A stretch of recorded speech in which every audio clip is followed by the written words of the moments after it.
오늘 하나님께서 우리에게 주시는 말씀은 창세기 18장 11절로 15절까지의 말씀입니다. 창세기 18장 11절로 15절 말씀.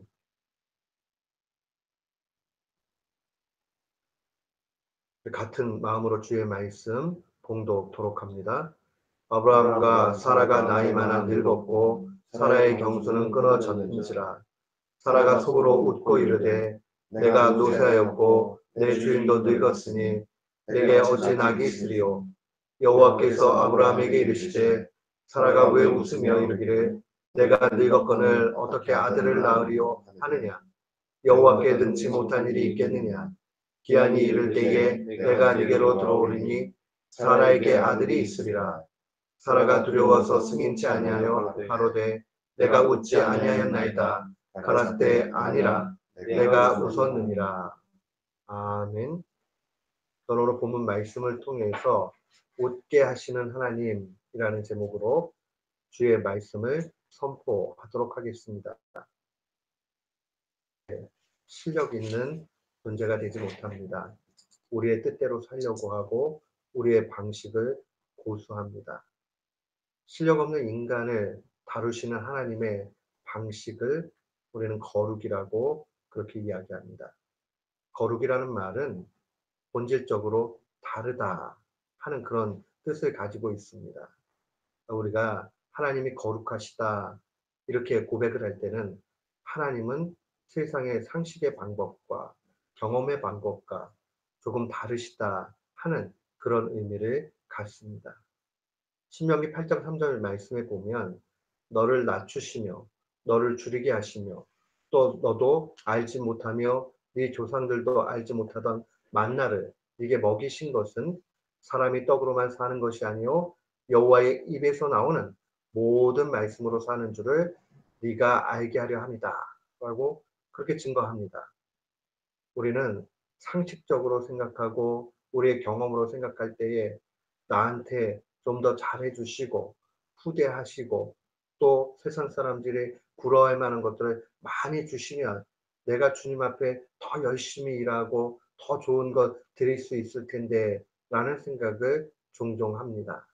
그러나 하나님은 우리를 우리 자신보다 더 잘 아십니다. 그렇기 때문에 매사에 우리의 일 가운데는 줄이게도 하실 때가 있고 낮추실 때도 있고 또 어떨 때는 풍성함에도 처하게도 하시는 겁니다. 하나님의 오묘한 그 손길에 우리는 감히 보라 얘기할 수 없습니다. 다만 우리가 깨달아야 되는 것은 우리가 먹고 마시는 일에 있어서 특별히 우리는 그것으로 사는 것이 아니라 말씀으로 사는 존재라 하는 것을 기억해야 됩니다. 물론 우리에게 먹고 마시는 일들이 필요 없는 것은 아닙니다. 그러나 그것이 전부 다가 아니라 본심, 하나님의 본심 가운데 나오는 요구는 우리가 하나님 입에서 나오는 하나님의 말씀으로 사는 겁니다. 그런 의미에서 보면 신자도 거룩하신 하나님을 바라보고 거룩해야 되는데 그 거룩의 방식은 한마디로 하나님의 말씀을 따라 사는 인생이라 그런 의미를 분명히 갖습니다. 사랑하는 성도 여러분, 우리는 거룩한 성도가 돼야 됩니다. 그 거룩한 성도는 하나님의 말씀대로 따라가는 인생을 뜻합니다. 오늘 본문 말씀은 우리가 너무 잘 압니다. 아브라함과 사라가 나이가 많고 사라는 이미 아이를 출산할 수 없는 그런 상황에 놓여졌습니다. 한마디로 이야기하면 늙었다는 거죠. 좀 더 시쳇말로 얘기하면 이 사람 마음에는 야 나이가 빠졌는데 뭐 지금 내게 아들이 있을 낙이 있겠느냐 라고 속으로 그렇게 웃습니다. 체념의 웃음이고 또한 불신앙의 그러한 웃음입니다. 근데 주님이 말씀하시죠. 야 사라가 왜 웃으며 말하기를 내가 늙었다. 어떻게 아들 낳느냐. 그렇게 이야기하느냐. 내게 능치 못할 일이 있겠느냐라고 그렇게 반문을 하십니다. 이 이야기가 이 사라와 아브라함의 스토리에서 읽어지면 우리는 결론을 다 알고 있기 때문에 '야 참 믿음이 없다. 좀 참으면 될 걸 저런다.'라고 생각을 하지만 이 스토리를 우리의 이야기로 끄집어 와서 적용을 해 보면 우리가 믿음 가운데 산다고 그렇게 이야기를 하지만 우리도 이 말씀에 대해서 그리 자유로울 수 있는 그러한 사람들은 되지 못합니다. 때때로 우리는 삶 가운데서 하나님의 일하심이 너무 더디다고 불평할 때도 있습니다.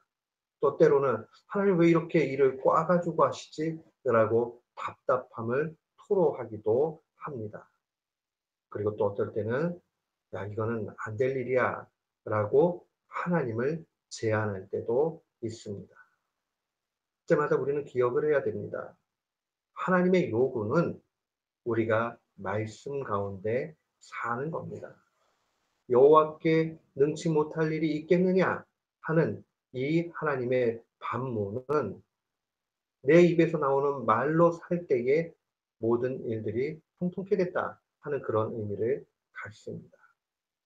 우리가 하나님의 말씀을 경실하게 될 때에 우리는 우리도 모르는 사이에 하나님의 일을 웃음으로 그렇게 여길 때가 있습니다.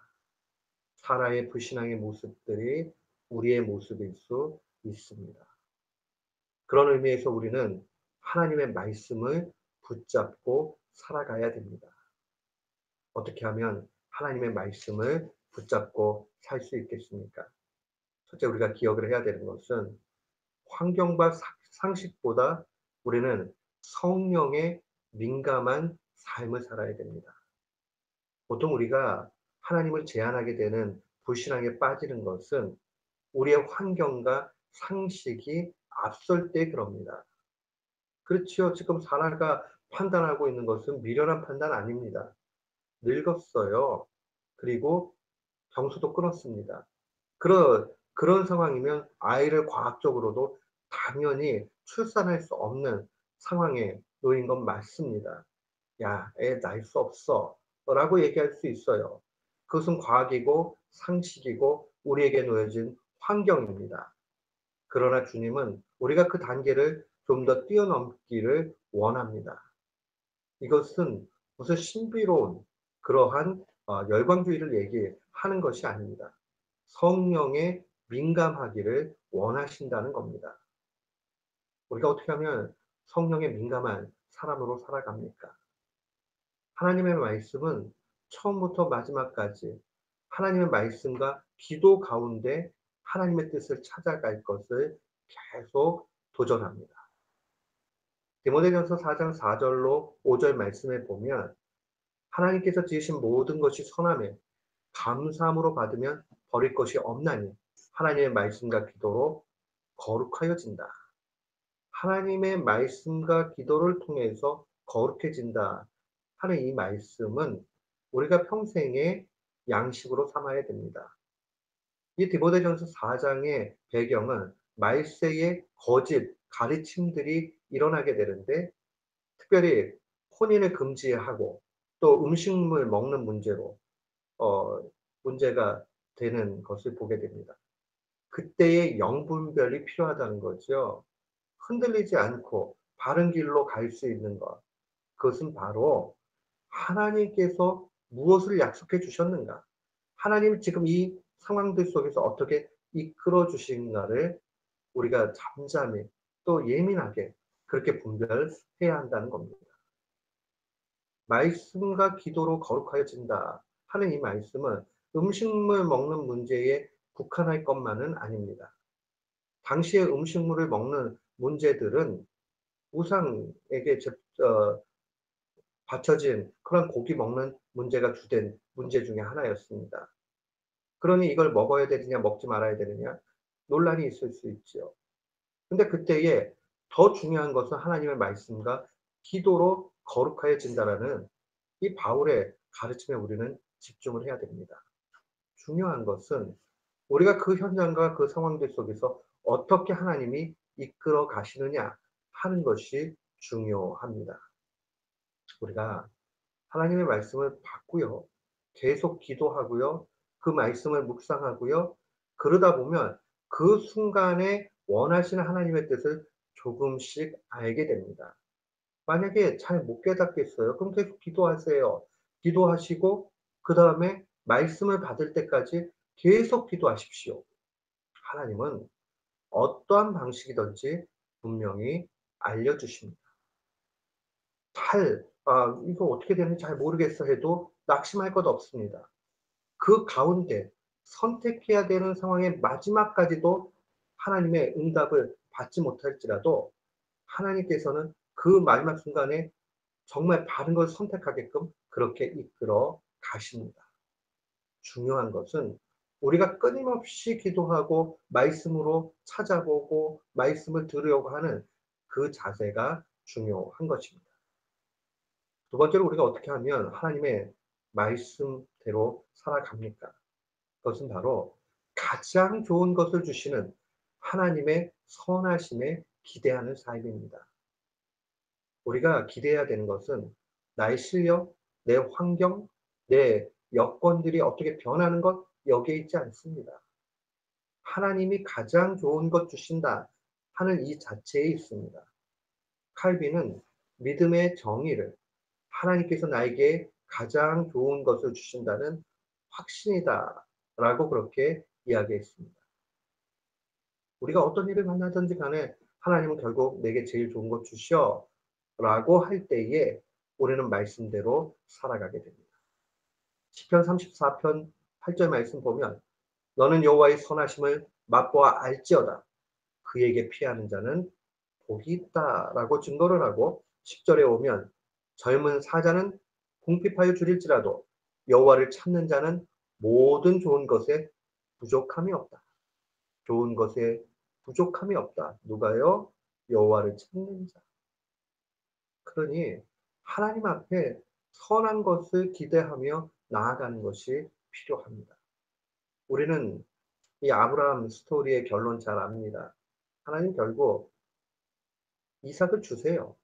그걸 통해서 이 의심의 웃음을 기쁨의 웃음으로 바꿔주시죠.